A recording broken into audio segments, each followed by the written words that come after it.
नमस्कार। आज हम जानेंगे 28वें श्लोक का अर्थ।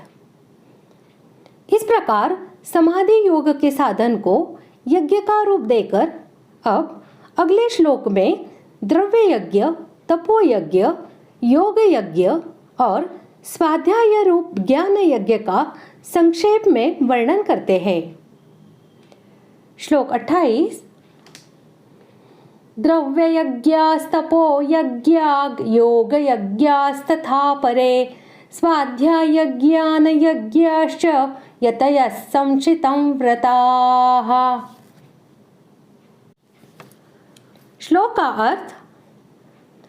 कई पुरुष द्रव्य संबंधी यज्ञ करने वाले हैं, कितने ही तपस्या रूप यज्ञ करने वाले हैं तथा दूसरे कितने ही योग रूप यज्ञ करने वाले हैं और कितने ही अहिंसादि तीक्ष्ण व्रतों से युक्त यत्नशील पुरुष स्वाध्याय रूप ज्ञान यज्ञ करने वाले हैं।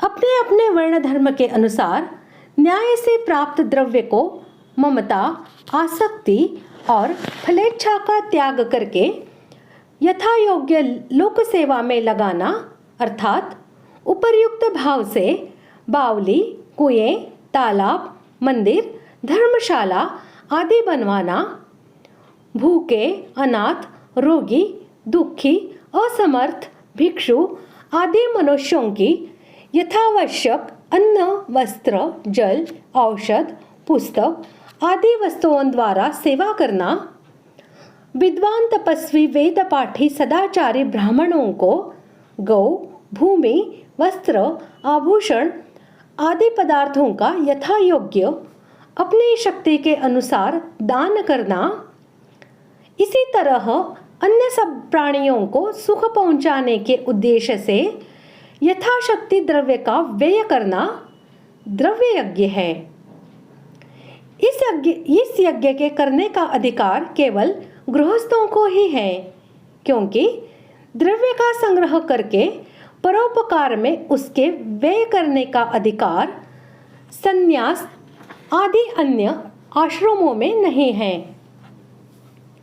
यहाँ भगवान ने द्रव्य यज्ञ शब्द का प्रयोग करके यह भाव दिखलाया है कि परमात्मा की प्राप्ति के उद्देश्य से लोक सेवा में द्रव्य लगाने के लिए निस्वार्थ भाव से कर्म करना ही यज्ञार्थ कर्म करने के अंतर्गत है।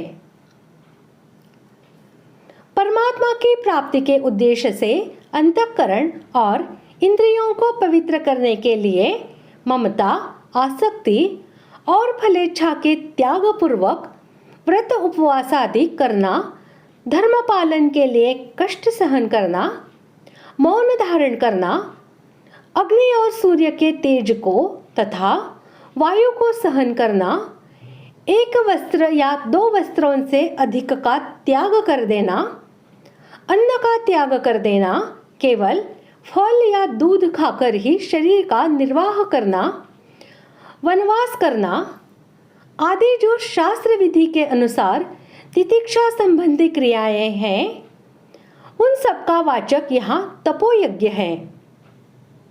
इसमें वानप्रस्थ आश्रम वालों का तो पूर्ण अधिकार है ही, दूसरे आश्रम वाले मनुष्य भी शास्त्र विधि के अनुसार इसका पालन कर सकते हैं। अपनी अपनी योग्यता के अनुसार सभी आश्रम वाले इसके अधिकारी हैं।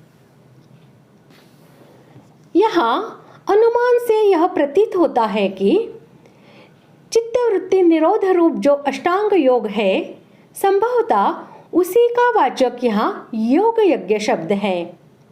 इसलिए यहाँ योग यज्ञ पद के प्रयोग का यह भाव समझना चाहिए कि बहुत से साधक परमात्मा की प्राप्ति के उद्देश्य से आसक्ति, फलेच्छा और ममता का त्याग करके इस अष्टांग योग रूप यज्ञ का ही अनुष्ठान किया करते हैं।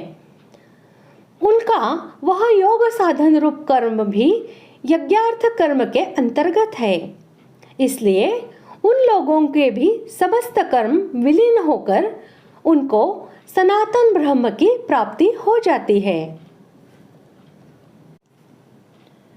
जिन्होंने अहिंसा, सत्य, अस्तेय, ब्रह्मचर्य और अपरिग्रह आदि सदाचार का पालन करने के नियम भली भांति धारण कर रखे हो तथा जो राग, द्वेष और अभिमान आदि दोषों से रहित हो, ऐसे पुरुषों को संचितम व्रताः कहते हैं।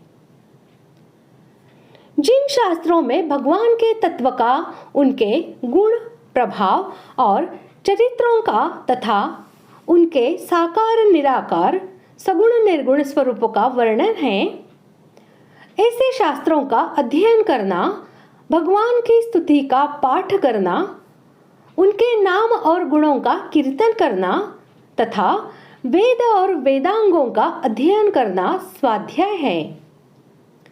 ऐसा स्वाध्याय अर्थ ज्ञान के सहित होने से तथा ममता, आसक्ति और फलेच्छा के अभाव पूर्वक किए जाने से स्वाध्याय ज्ञान यज्ञ कहलाता है।